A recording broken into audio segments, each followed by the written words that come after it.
Ei, hola, bon dia. No sé com es diu l'episodi que acabo de veure, però es podria dir discussions a la vora del foc.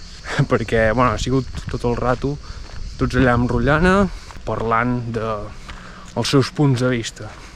Que ha sigut interessant, Sobretot quan la Helena ha començat a tirar merda i ha dit totes les desgràcies que ha fet cadascú, i la cosa és que moltes d'aquestes coses han afectat a altra gent de la rotllana. Per tant, hi ha tensió. Sobretot al final, quan diu lo d'en Marco, que en Jan no ho sabia. I clar, en Reiner i l'Annie van ser qui el van matar, bàsicament, perquè els havia escoltat la conversa. I en Jan no s'ha sapigut controlar i ha anat a... pam! I ha destrossat una mica en Reiner, però no passa res perquè Reiner té el poder d'un tità i es recupera sol. Vull dir que mirat així ha d'estar bé. És com un t'has desfogat però no et sents culpable. Està bé, molaria. Bàsicament arribes a la conclusió que són un grup de gent que eren enemics entre ells i ara tenen un objectiu comú, que és aturar l'Eren. Però la pregunta, que l'ha fet molt bé l'Annie, és: els companys de l'Eren seran capaços de matar-lo si cal? Bona pregunta. A l'amic Asa no li ha agradat aquesta pregunta, no?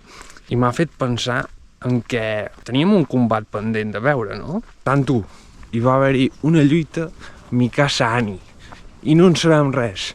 Només ens han dit què ha passat, però ni ha començat. Vull saber com s'acaba, que com dena, no em deixis a mig, però no l'han ensenyat mai. Dubto que l'ensenyin ara, també t'ho diré.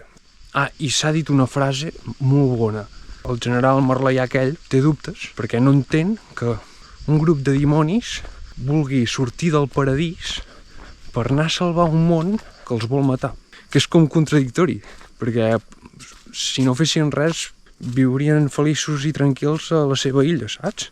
Que és el que pensa en Jan, que diu: si no m'embolico amb res més, podré viure tranquil i s'haurà acabat tot, però és com que no poden. No poden deixar que passi un genocidi. I això diu molt dels seus valors, no? Perquè podria ser que perdessin la vida fent això, saps? El que estic veient és que això s'està acostant una mica al final, He mirat així de reull els episodis que em falten i no són masses. Ja com s'acaba resolent tot plegat. M'imagino que es trobaran amb l'Eren, vale? I llavors aquí vés a saber què passarà. Perquè, o sigui, primer pas, convèncer l'Eren, possibilitats, el convencem, s'acaba l'anime, o no el convencem, hem de lluitar contra ell. Per lluitar contra ell hem de veure una mica en què consisteix aquest tità fundador, perquè no l'he vist sencer encara, només he vist ossos. Com si se li pot trobar algun punt feble o què. Però clar, siguent el tità fundador, vols dir que té cap defecte? Bueno, he de dir que és molt gros, i això a vegades és un inconvenient, perquè també normalment vol dir que vas més lent. A veure. Va, doncs, ens veiem al següent episodi. Vagi bé.